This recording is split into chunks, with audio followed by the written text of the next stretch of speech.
Greater Good Radio. Connect, learn, heal, and grow.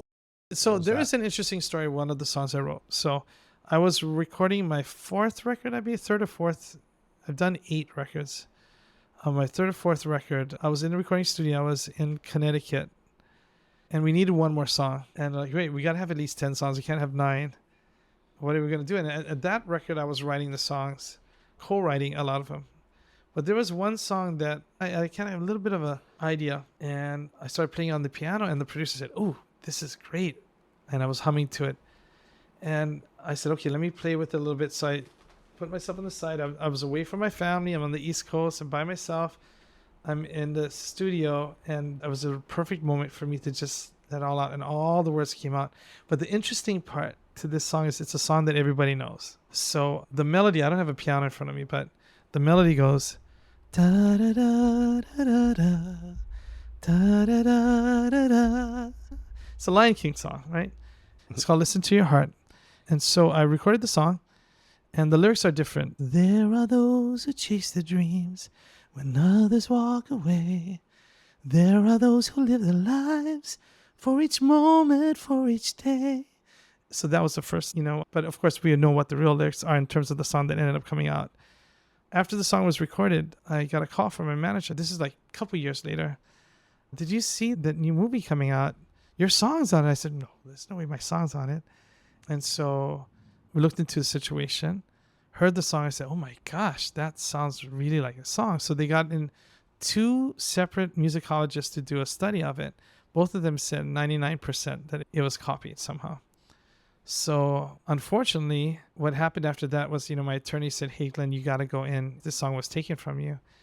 I mean, Elton John's one of the greatest writers ever, most talented people ever. There's no way he would want to take a song from me. But we were both on MCA Records in the United States, both on Polygram Records in Europe. And we had met each other. I was at Babyface's birthday party, and he had sat across from me. And we didn't do a lot of talking, but he was there, and we knew of each other. And what the attorneys were trying to prove is that there was access to the music. So definitely was access, because if you were in a record label in the 80s or early 90s, you walk into an office and you just take all the records that they all have holes punched in them to show that they're promotional, and you just take everybody's work. So I had access to all of his songs. And anyway, it ended up almost going to court. It was in the newspaper, New York Times, that, Elton John, and he could have through a deposition, the whole thing. And the whole time I felt horrible because he's one of my heroes, right? But my attorneys were saying, Glenn, this is worth like not just millions, it's a lot. So anyway, it ended up that right before it was going to go to court, supposedly, the Disney came up, because Disney owned the part of the publishing, came up with an audio tape that showed that it was written prior, they think. What I think actually happened, in my opinion, it's so closely to my song. What I think happened is what I think happens with me as a writer. Sometimes you're just listening to somebody's record and you hear it once and you don't realize that it gets imprinted into your head and then it comes out. I do not ever think that Elton John would ever try and steal a song from me. But I do think that there was a chance that he might have heard it, and then it just, when he was in a creative state of mind, that it came out that way. Or what's the chance that you both were on the same station channeling it? Well, I've never heard anybody say that, but that could be true too. You never know. But what gives me pleasure in this, though, is some people will think, Glenn, you should fight this thing. You keep fighting it. You go back and you know what? It's not about that. What gives me great pleasure is to know that I wrote a song on my own, music and lyrics, without anyone else helping, that could have been a number 1 song in the nation, that could have been a great movie that stood the test of time.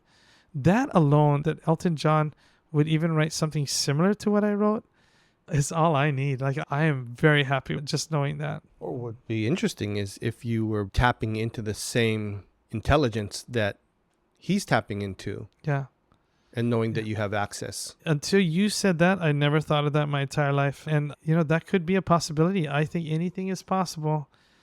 You never know. I mean, I listen to a lot of his music, so it could be that maybe I constructed something that was influenced by what he had written. But the idea of us tapping into the same energy, I think is possible. Yeah, because if you think about it, right? I mean, I don't know how you structure it, but you say, with your religion and faith, you have God out there, right? Which is an infinite energy and knowledge base, right? So does God, in your opinion, have some boundary, My knowledge, no. right? I feel that God is love. That's what I Right. feel. And that's why I think, can you feel the love tonight? And my title to my song was Listen to Your Heart. And it was about listening to the love that's inside of you. So I think we were channeling something there. It'd be interesting actually on that is if that's what's happening is like a heart connection, right? So let's say it's your heart connection into that kind of infinite intelligence Yes. and connecting to his heart. Then at the same time, you potentially heart connected to him. I think anything is possible. I do know this, in my opinion, one of the greatest writers to ever live.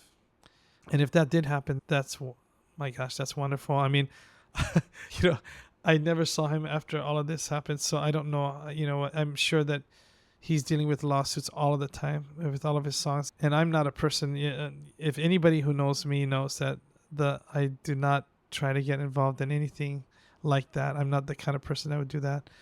But in this particular case, the musicologist said, the 99% chance, we kind of had to move a certain direction. But in retrospect now, I'm glad it worked out the way it did. I am.